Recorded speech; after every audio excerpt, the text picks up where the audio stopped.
حضرت ابو ہریرہ رضی اللہ تعالیٰ عنہ نے زخم بن جوش یمامی رحمۃ اللہ علیہ سے فرمایا، اے یمامی،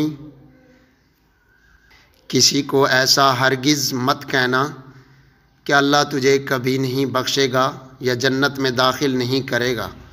حضرت یمامی رحمۃ اللہ علیہ نے فرمایا کہ ہم اپنے دوستوں اور بھائیوں کو غصے میں آ کر ایسا کہتے رہتے ہیں۔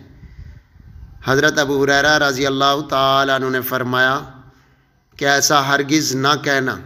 سنو، میں نے نبی اکرم صلی اللہ علیہ وسلم سے سنا کہ دو بنی اسرائیلی آدمی تھے، ان میں ایک عابد تھا، چست چالاک تھا، اور دوسرا اپنی جان پر ظلم کرنے والا تھا۔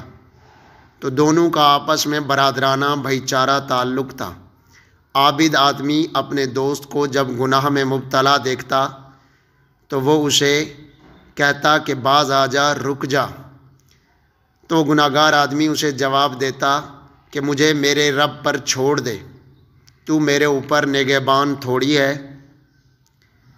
تو ایک مرتبہ عابد آدمی نے دیکھا کہ وہ بہت بڑے گناہ میں مبتلا ہے جو اس کی نظر میں بڑا تھا، تو اس نے اسے کہا، تجھ پر افسوس، باز آ جا، رک جا۔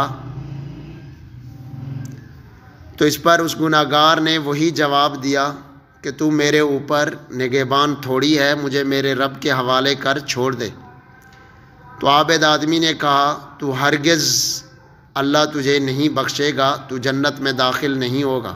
اس پر اللہ تعالیٰ نے دونوں کی روحیں قبض کی، اور اب اللہ کے ہاں جب دونوں جمع ہوئے تو گناہ گار آدمی سے اللہ نے فرمایا کہ تو میری رحمت کے بنا پر جنت میں داخل ہو جا، اور اس عابد آدمی سے اللہ کہیں گے، کیا تجھے حقیقی علم تھا؟